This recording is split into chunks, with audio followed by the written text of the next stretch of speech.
The morning sun was just starting to peek over the hills when Frank Henderson stepped onto his front porch. At 93 years old, he moved a bit slower than he used to, but his eyes were still sharp and clear. Every morning, like clockwork, he would sit in his old wooden rocking chair and watch the town of Pine Grove wake up. Frank wasn't just any elderly man living alone, he was one of the last World War II veterans in town. His house, a small but well-kept building with white paint and blue shutters, stood on Cherry Street for over 50 years. It was the same house he had bought when he returned from the war in 1945, back when his beloved wife, Mary, was still alive. Inside his house, Frank kept his memories neat and organized. His military medals hung in simple frames on the living room wall. There was the Purple Heart he got for being wounded in the Pacific, and the Bronze Star for bravery that he never talked about. But what he loved most wasn't the medals. It was the old black and white photos showing him and his war buddies, young and brave, standing next to their ships. Every day, Frank followed the same routine he had kept for years. After his morning coffee and toast, he would put on his favorite blue cap with World War II veteran written in gold letters. Then he would walk slowly to his garage where his pride and joy waited. A 1965 Chevrolet pickup truck, painted deep blue and polished until it shined. Frank kept it running perfectly, just like he had learned to maintain equipment during the war. The people in town knew Frank's schedule by heart. At 9 a.m., he would drive to Joe's Diner for his second cup of coffee. The waitresses there always gave him his special mug, the one with an anchor on it, remembering his Navy days. The other customers would often stop at his table to say hello, and the children especially loved to hear his stories about the old days. But Frank's favorite part of the day was working in his victory garden. It wasn't just any garden. It was special because Mary had started it. She had saved seeds from her family's farm during the war, and together they had planted them when Frank came home. Now, 50 years later, the garden was still growing strong. There were tomatoes, carrots, and Mary's favorite flowers, bright yellow sunflowers that seemed to smile at the sky. Sometimes, when Frank was working in his garden, his neighbor Mrs. Thompson would bring him fresh lemonade. She worried about him being out in the sun too long, but Frank just smiled and told her that a little sunshine never hurt a sailor. He would often share his vegetables with her and other neighbors, especially the elderly folks who couldn't garden anymore. In the afternoons, Frank would drive to the Veterans Memorial Park. There was a special bench there, right next to the flagpole, that everyone knew was Frank's spot. He would sit there for hours, feeding the birds and sometimes talking to young servicemen who came to visit. They always listened carefully when Frank spoke, respect clear in their eyes for this man who had served his country so long ago. The townspeople of Pine Grove looked out for Frank.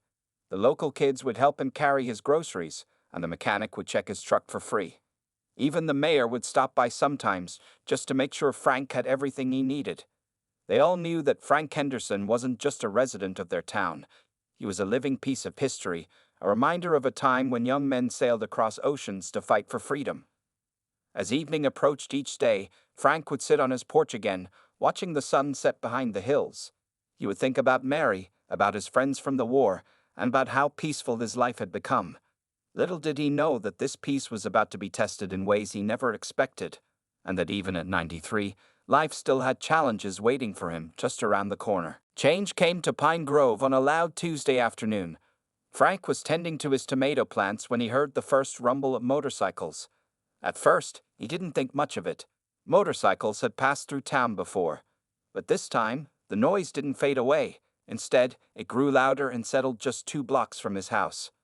The old brick building that used to be Wilson's hardware store had been empty for years. Now, a bright new sign hung over its door, Thunder Road Bar. The windows were painted black, and chrome-covered motorcycles lined the street outside. Frank watched from his garden as workers carried in boxes of bottles and new furniture. Mrs. Thompson came over that evening, bringing her usual Wednesday pie a day early. "Did you hear about the new bar, Frank?" she asked, worry clear in her voice. "They say bikers from 3 counties are planning to make it their regular spot." Frank just nodded and offered her fresh tomatoes, but inside, he felt uneasy about this change to his quiet neighborhood. The first week wasn't too bad. The bar opened at noon, and most customers were ordinary people who rode motorcycles on weekends. They were polite, often waving to Frank as they passed. But things changed when a group of younger bikers discovered the place. They wore black leather jackets with a red snake design on the back, and they seemed to enjoy making as much noise as possible. It started with small things. They would rev their engines extra loud when passing Frank's house, laughing when he jumped at the sudden noise. Sometimes they would park their bikes so close to his driveway that he had to ask them to move before he could take his truck out for his morning coffee run. One hot afternoon, Frank was watering his sunflowers when 5 motorcycles roared up to the curb. The riders were all young men, probably in their 20s, with the red snake patches on their jackets. The tallest one, who had spiky black hair and dark sunglasses, pointed at Frank's truck. "Hey, Grandpa," he called out, his voice loud and mocking. "That thing still runs. Looks like it belongs in a museum. Just like you." His friends laughed, a sound as harsh as their motorcycle engines. Frank straightened his back slowly, remembered his Navy training about staying calm in difficult situations. He kept watering his flowers, pretending not to hear them. This seemed to annoy the bikers even more. "Look at him ignoring us," another one said, this one wearing a bandana with skull patterns. "Maybe he's too old to hear us. Maybe we should rev our bikes some more." The group laughed again, and suddenly all 5 motorcycles roared to life, their engines screaming in the quiet neighborhood. The noise was so loud that Mrs. Thompson came out of her house, her hands covering her ears. Other neighbors peeked through their windows, but nobody came out to help. The bikers were intimidating, and most people in Pine Grove preferred to avoid trouble. After what felt like forever, the bikers finally rode away, leaving behind the smell of exhaust and burned rubber. Frank's hands were shaking a little as he turned off the water hose. He looked at his flowers, which seemed to droop under the hot sun, as if they too were upset by what had happened. That evening, instead of sitting on his porch, Frank stayed inside. He looked at the old photographs on his wall, especially the one of him and his shipmates standing proud on their destroyer in 1944. Back then, he had faced real danger: bombs, bullets, and storms that could sink ships. These young troublemakers were nothing compared to that, but still, their presence had disturbed the peace he had earned after serving his country. As Frank got ready for bed that night, he could hear motorcycles in the distance, their engines echoing through the quiet streets of Pine Grove. He knew things would probably get worse before they got better. But Frank Henderson hadn't survived a world war by giving up when things got tough. As he turned out his bedside light, he began to think about what he should do next. 2 weeks after the bikers first harassed Frank, things in Pine Grove got much worse. The group with the red snake patches on their jackets started showing up every day, not just on weekends. They seemed to take special pleasure in making Frank's life difficult. One morning, Frank walked out to get his newspaper and found 3 motorcycles parked across his driveway. His blue Chevrolet truck was trapped in the garage. Frank looked at his watch. It was 8:45 a.m., and he never missed his 9:00 a.m. coffee at Joe's Diner. This was the 4th time this week they had blocked him in. Frank walked slowly to the Thunder Road bar, his cane tapping against the sidewalk. Even though the bar wasn't open yet, he knew the bikers often slept in the apartment above it. He knocked on the door for 5 minutes before the guy with spiky black hair, who Frank had learned was called Snake, opened it. "What do you want, old-timer?" Snake asked, yawning and acting like he didn't know what was wrong. "I need to get my truck out," Frank said calmly, though his hand gripped his cane tighter. "Could you please move your motorcycles?" Snake laughed and leaned against the doorframe. Sure. We'll move them. Eventually. Maybe after our afternoon nap." His friends inside the apartment laughed loudly. Frank thought about calling the police, but he knew from experience they wouldn't arrive fast enough. By the time officers showed up, the bikers would have moved their motorcycles and pretended nothing happened. This had already happened 3 times this month. Later that afternoon, Frank worked in his garden, trying to forget about missing his morning coffee. That's when he noticed something new and unwelcome: empty beer cans scattered across his front lawn. As he picked them up, he could hear the bikers laughing from their second-floor window. Mrs. Thompson came over with a garbage bag to help. "Frank," she said quietly, "maybe you should think about moving to the retirement community on Oak Street. My sister lives there, and it's very peaceful." Frank shook his head. "This is my home," he said firmly. "Mary and I built our life here. I'm not leaving because of some young troublemakers who never learned about respect." Just then, 5 motorcycles roared down the street. As they passed Frank's house, one of the riders threw another empty can that landed right in the middle of Mary's precious sunflowers. The flowers bent under the impact, their bright yellow petals scattering on the ground. Frank felt his face grow hot with anger, but years of military discipline kept him calm on the outside. Mrs. Thompson put her hand on his shoulder, trying to comfort him. Other neighbors watched from behind their curtains, all of them worried but afraid to get involved.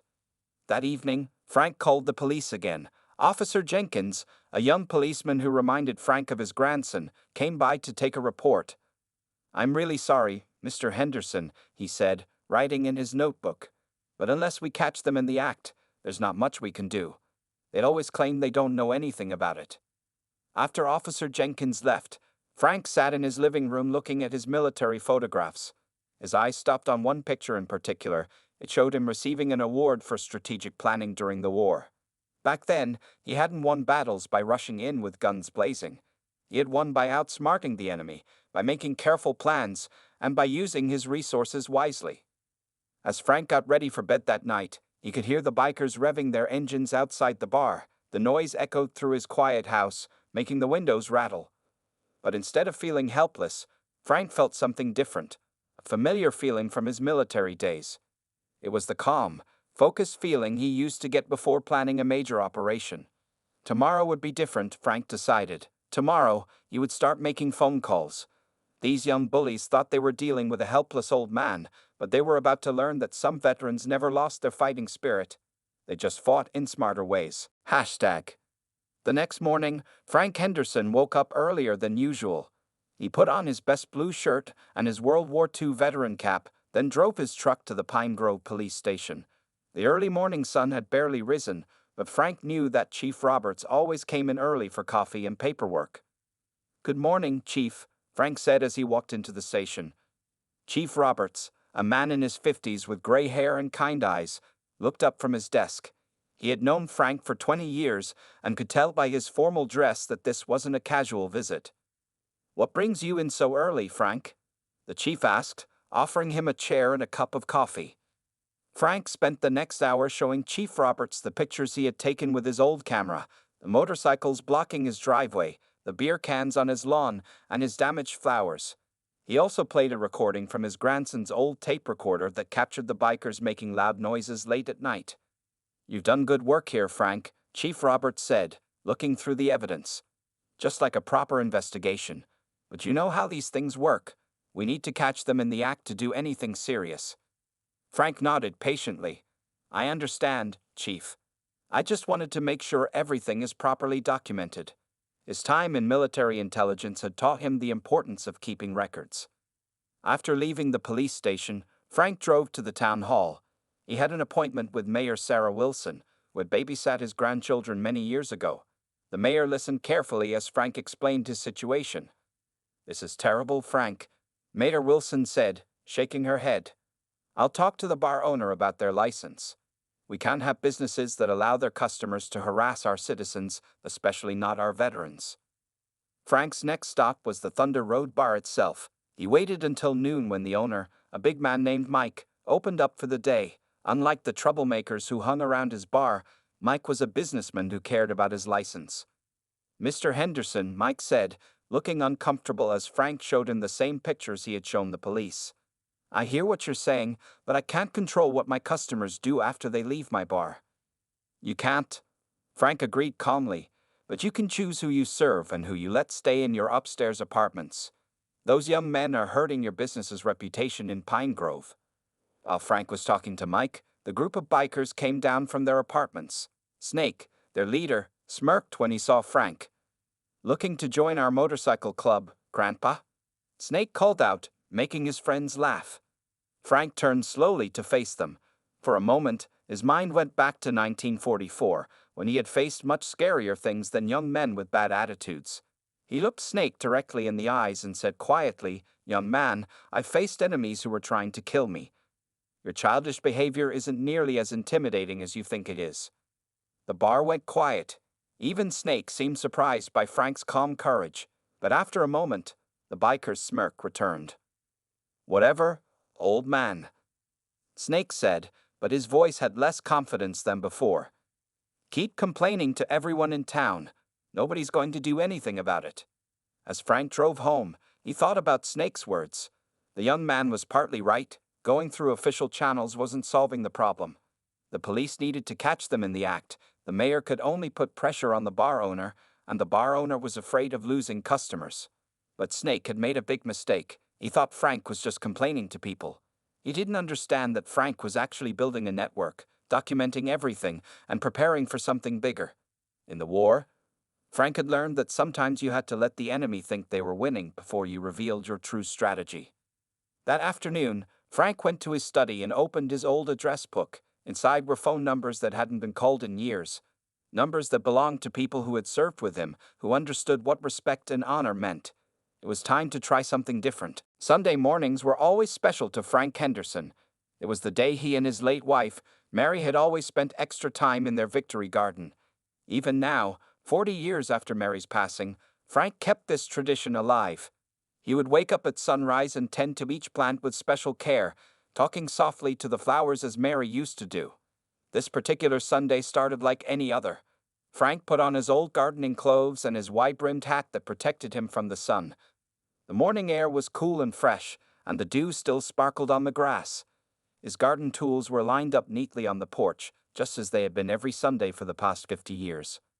As Frank walked down his porch steps, something felt wrong. In the early morning light, he could see that things in his garden weren't the way he had left them the night before. His heart started beating faster as he moved closer.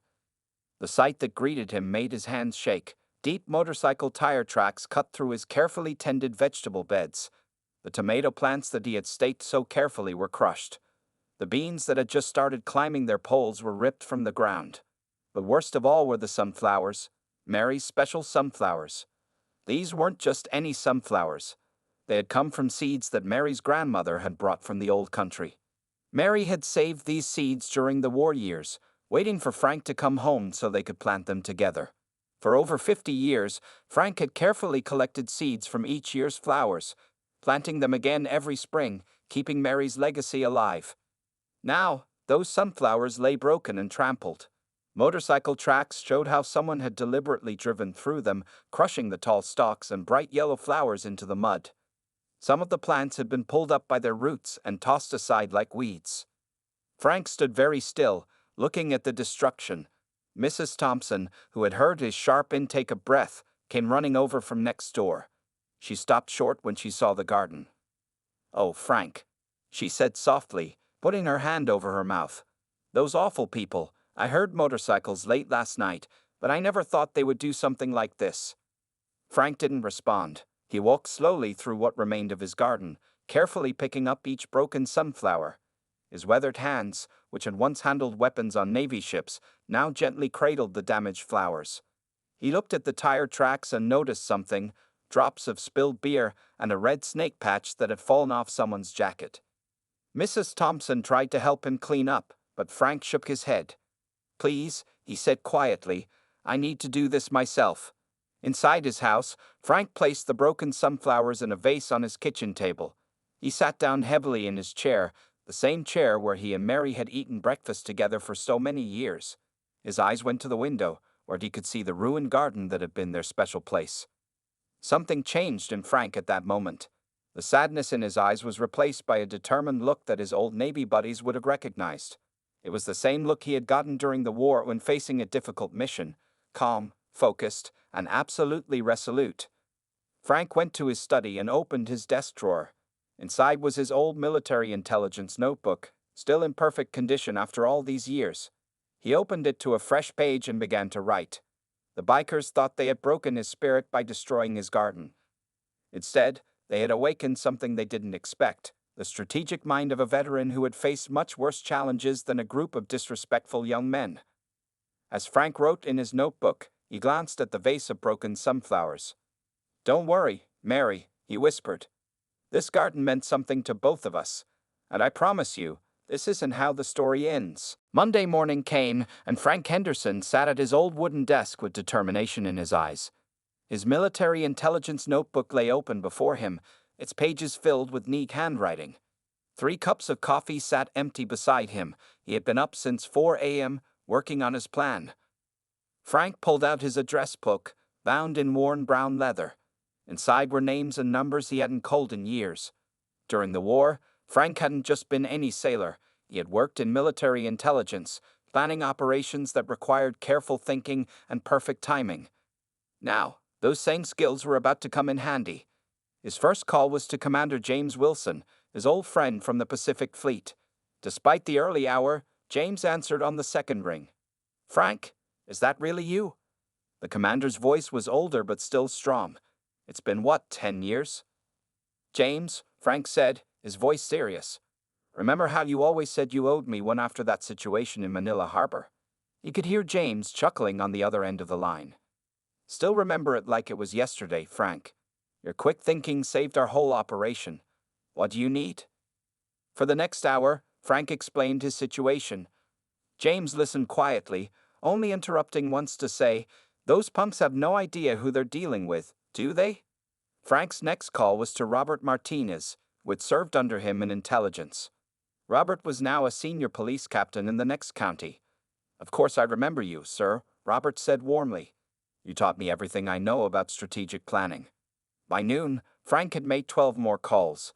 Each person he talked to had their own connections, their own resources, and their own reasons to help a fellow veteran. None of them suggested violence or breaking the law. They understood exactly what Frank was planning. That afternoon, Frank drove to the Veterans Hall in the next town. Inside, he found 30 men and women waiting for him. Some were old like him, wearing caps that showed their military service. Others were younger veterans from more recent conflicts. All of them had come because they had heard a fellow veteran needed help.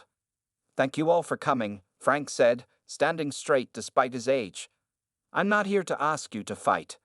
I'm here to ask you to help me send a message about respect." He laid out his plan, using the same clear, careful way he used to brief intelligence operations. As he spoke, heads nodded around the room. These people understood what he was talking about, not revenge, but a lesson in respect and community. "I'm in," said a young woman who had served in Afghanistan. "My motorcycle club will want to help too." "Count me in," added a retired police officer who had fought in Vietnam. "I know some people who'll want to be part of this." One by one, everyone in the room joined in. Each person had their own skills to offer, their own part to play in Frank's plan. They spent hours working out the details, making sure everything would be legal and peaceful, but also impossible to ignore. As Frank drove home that evening, he felt the same quiet confidence he used to feel during the war when a plan came together perfectly. The bikers thought they were dealing with a helpless old man, but they were about to learn an important lesson about underestimating people. In his rearview mirror, Frank could see the sun setting behind Pine Grove. He thought about his ruined garden, about Mary's sunflowers, and about all the other veterans who had come together to help him. The bikers had chosen the wrong person to bully, not because Frank was tough or violent, but because he knew how to fight smart. Back home, Frank added the final notes to his plan. Everything would be ready for Saturday night, when the Thunder Road Bar would be at its busiest. He smiled as he wrote the last details, remembering something his commanding officer had said during the war. "The best victories are the ones where you don't have to fire a single shot." Saturday evening arrived with a warm breeze blowing through Pine Grove. The Thunder Road Bar was packed as usual, with Snake and his friends' motorcycles parked in their usual spots, taking up most of the street. Music and loud laughter poured out of the bar's open windows as the troublemakers enjoyed their weekend. Frank Henderson sat on his porch, checking his watch. It was 7:55 p.m. In his military days, timing had been everything, and tonight was no different. He could hear the bikers laughing and joking, probably thinking this would be just another Saturday night of causing trouble.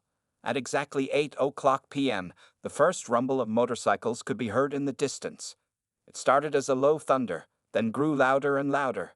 Snake and his friends came out of the bar, curious about the noise. What they saw made their jaws drop. Coming down Main Street was the longest line of motorcycles Pine Grove had ever seen. Leading the parade was a gleaming Harley-Davidson with American flags mounted on the back, ridden by Commander James Wilson himself. Behind him came dozens of riders, then dozens more, then even more after that. The motorcycles filled the street from side to side. Their riders were a sight to see. Some were older veterans wearing their service caps, others were younger men and women in military uniform. There were police officers on their official motorcycles, firefighters on their personal bikes, and members of legitimate motorcycle clubs who respected what veterans had done for their country. Frank stood up from his porch chair as the parade of motorcycles came to a stop. There must have been over 200 bikes, their engines rumbling in perfect unison. Commander Wilson parked his Harley and walked over to Frank, giving him a sharp military salute.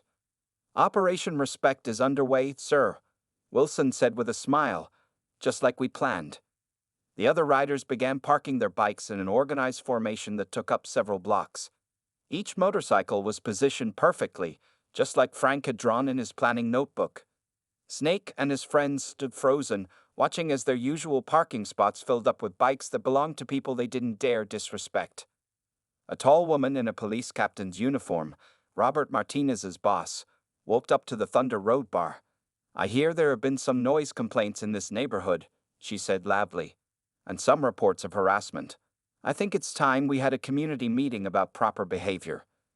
More people started arriving in cars and trucks. There was Judge Thompson, who had served in the Marines. Next came Mayor Wilson with several town council members.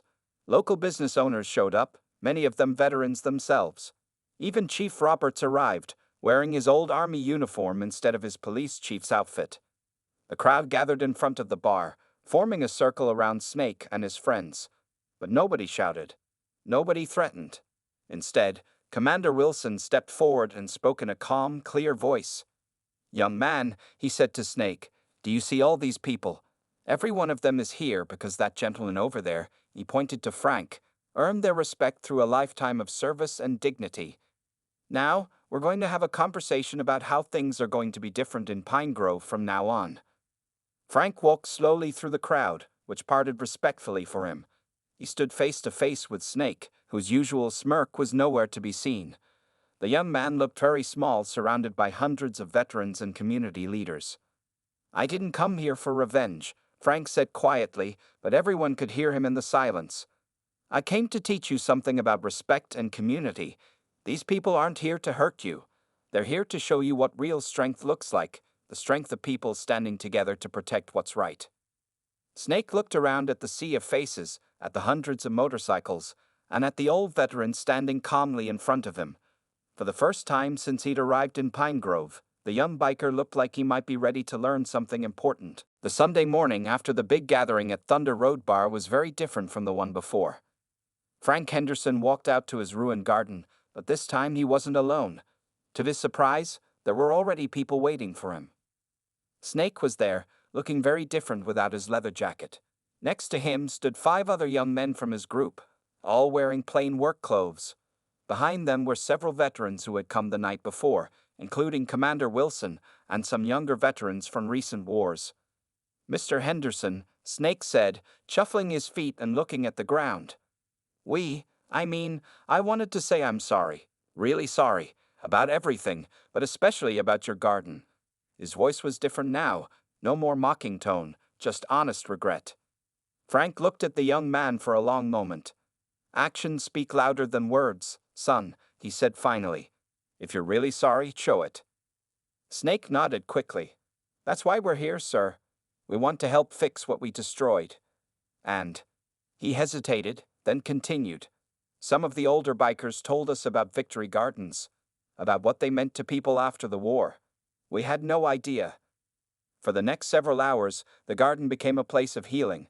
The young bikers worked alongside the veterans, clearing away the damaged plants and preparing the soil for new ones. Commander Wilson had brought special sunflower seeds. His wife had gotten them from a gardening group that saved heritage varieties. As they worked, the older veterans shared stories. They told about fighting in different wars, about coming home, and about how important it was to find peace after seeing so much conflict.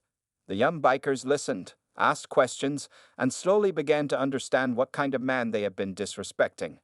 Mrs. Thompson came out with lemonade for everyone. She smiled as she watched Snake carefully planting new sunflower seeds, following Frank's instructions exactly. The young man who had once laughed at Frank now listened to every word with complete attention. "My wife Mary," Frank told them as they worked, "always said a garden was a place where yesterday's troubles could become tomorrow's flowers." He saw Snake nod thoughtfully at these words. By afternoon, the garden was transformed. New vegetables were planted, the soil was freshly turned, and dozens of sunflower seeds were in the ground. But something else had changed too. the way the young bikers looked at Frank, at the other veterans, and at themselves. "Mr. Henderson," Snake said as they finished up, "the guys and I were talking. We'd like to come by sometimes, if that's okay, help maintain the garden. Maybe hear some more stories about your time in the service." Frank smiled. "Every Sunday morning," he said. "That's when I do most of my gardening." Over the next few weeks, Pine Grove saw many changes. The Thunder Road Bar still had plenty of motorcycles outside, but now their riders showed respect for the neighborhood. Snake and his friends became regular visitors to Frank's garden, learning about plants, listening to veterans' stories, and discovering a different kind of strength than the one they had valued before. The red snake patches disappeared from their jackets, replaced by new ones that showed a sunflower with the words "Victory Garden Crew" around it. Some of the young men even started attending veterans' events, helping out and learning more about the history they had once ignored. Frank's garden flourished that summer, producing more vegetables than ever before. He shared the harvest with everyone who had helped, including Snake and his friends. The sunflowers grew tall and strong, their bright yellow faces following the sun, just like the ones Mary had planted so many years ago. Every Sunday morning, if you passed by Frank's house, you would see an unusual sight: young bikers working alongside veterans in a flourishing garden, sharing stories, laughter, and the kind of respect that can only be earned.